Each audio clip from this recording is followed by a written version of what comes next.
Salut la famille, j'espère que vous allez bien, j'espère que la journée s'est bien passée pour vous.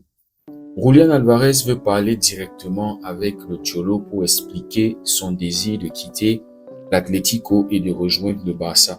Il reste professionnel et n'a pas l'intention de refuser de s'entraîner, mais il veut que le club comprenne clairement ses souhaits. Après avoir rencontré ses agents, Julián a poursuivi l'entraînement individuellement mardi, c'est-à-dire aujourd'hui, tandis que son agent Fernando est resté en contact avec le Barça. Avec Simeone maintenant de retour et prêt à diriger l'entraînement, leur conversation pourrait être une étape clé pour déterminer l'avenir de Julián Alvarez. Ça, c'est selon Monsieur Carlos Monfort qui travaille pour le journal Sport. Le transfert à Barcelone est très compliqué, mais Julián Alvarez continuera de rester professionnel dans l'espoir que le club écoute sa version des faits. L'idée de faire grève n'a jamais été envisagée pour lui.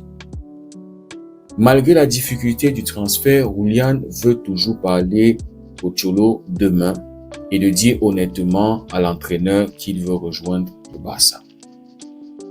C'est compliqué, ça revient, ça ne fait que revenir. Transfert compliqué. On est là, on garde toujours la foi que ça va passer. On est là, on insiste. En ce moment, la signature de Julián Alvarez est très compliquée.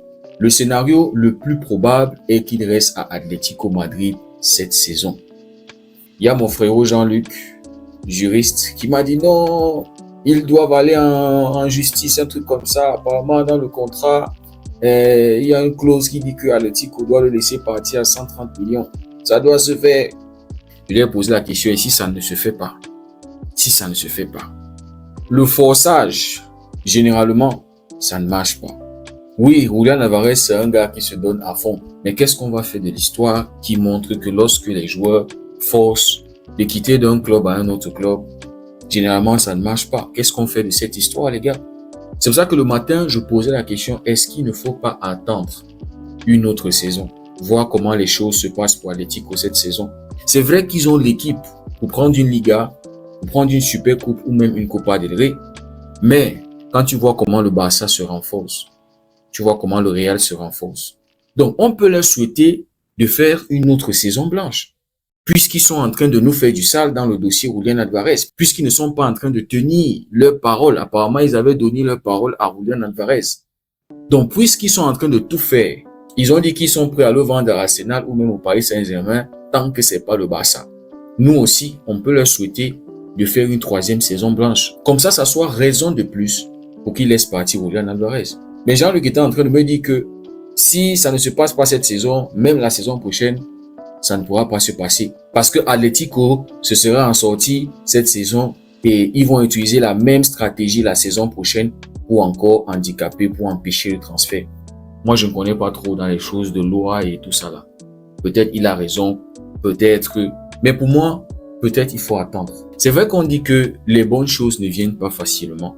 Mais quand il y a aussi beaucoup de blocages, il y a beaucoup de blocages, il faut souvent écouter. Parce que souvent, tu peux forcer là et ça se casse. C'est vrai que dans certains cas dans la vie, il faut forcer jusqu'à ce que tu aies une percée.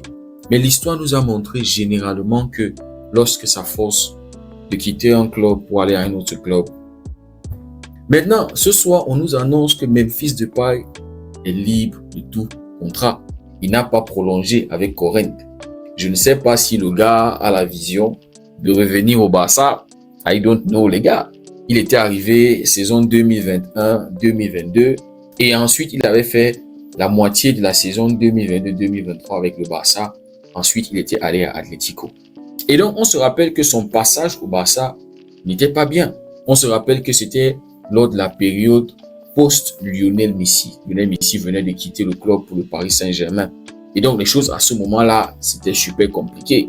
L'équipe sous Xavi était vieillissante avec les Busquets, Dani Alves, je crois Piqué était encore là, Jordi Alba. Et en plus de ça, la façon de jouer de Xavi qui était vraiment compliquée. On se rappelle que Cancelo sous Xavi, ça n'avait pas marché. Et donc, on avait un Memphis Depay qui normalement est un attaquant de pointe, qui jouait beaucoup plus à gauche, qui jouait beaucoup plus en tant qu'ailier, puisque à ce moment-là, tu avais Aubameyang. On sait que Depay, quand il est en sélection, il joue en tant que neuf. Et c'est actuellement le meilleur buteur de sa sélection. Donc, la façon de jouer sous Xavi, son positionnement, probablement tout ça avait contribué pour que les choses ne se passent pas bien pour lui au Barça. Et puis, il était allé à Atlético. Là-bas aussi, ça ne s'était pas bien passé. Maintenant, il a 32 ans, les gars. Et moi, j'étais en train de me dire, si on veut absolument Julián Alvarez au Barça, ça veut dire que on ne peut pas aller sur un gars qui est dans la tranche d'âge de Julián Alvarez, par exemple, un Vlahovic, qui n'a pas encore résolu son avenir, parce que probablement, le gars est en train de observer la situation au Barça. Si les choses ne se concrétisent pas avec Julián Alvarez, peut-être le Barça pourrait se positionner sur lui. Mais si tu vas sur un Vlahovic, il a 26 ans, les gars. Ça veut dire que tu vas devoir lui donner un contrat minimum de 3 ans ou de 4 ans. Donc, si tu vas pour un jeune comme ça, imaginez qu'il arrive au Barça, il reprend sa forme. Tu ne vas pas le chasser. C'est-à-dire, imaginez que lors de son temps au Barça, le gars nous fait remporter des Ligas, peut-être une Champions League. Tu vas le prolonger. C'est ça le truc. Et donc, ça voudra dire que le dossier Julián Alvarez est mort. Mais si c'est que le Barça veut absolument Julián Alvarez, ça veut dire qu'il va falloir aller sur une option temporaire, sur un attaquant plus âgé. Un gars à qui tu pourras donner 1 an de contrat avec l'option de renouveler pour une autre année, comme c'est le cas avec Chesney. Et donc, moi, j'étais en train de me poser la question, est-ce que Memphis Depay ne serait pas une bonne option, les gars? Il connaît déjà le club. On se rappelle que les choses ne s'étaient pas passées bien pour Cancelo sous Xavi. Mais en janvier, Deco a ramené Cancelo. Et les gars, sous Hansi-Flick, les choses se sont plutôt bien passées.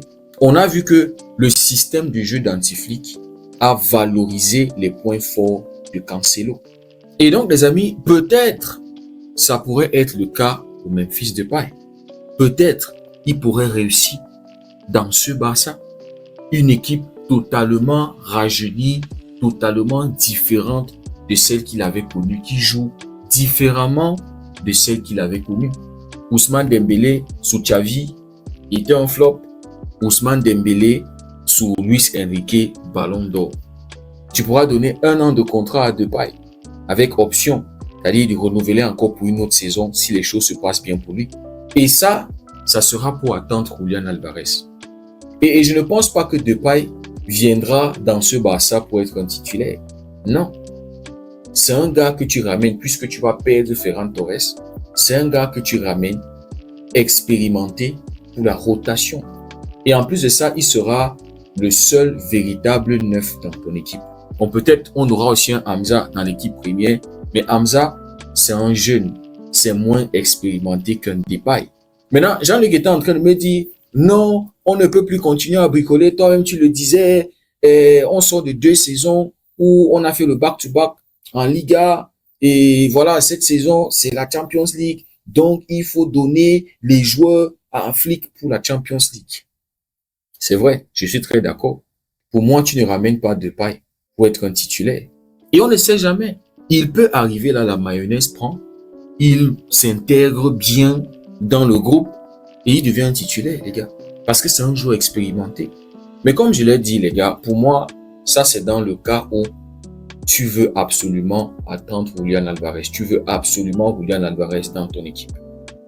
Mais si c'est pas le cas, si Julián Alvarez, c'est pas une priorité absolue, tu le veux, tu es prêt à attendre 1-2 saisons, tu vas chercher un Vlahovic ou bien tu vas chercher un autre neuf. Je n'ai aucun problème.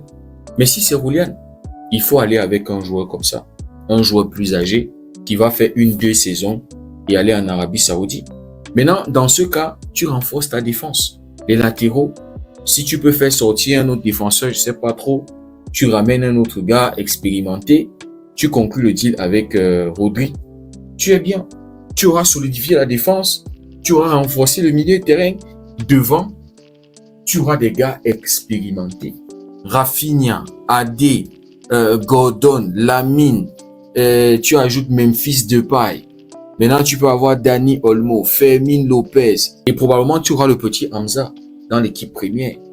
Je pense que ça sera largement suffisant pour te faire une saison en Liga, une saison en Copa del Rey et la saison en Champions League.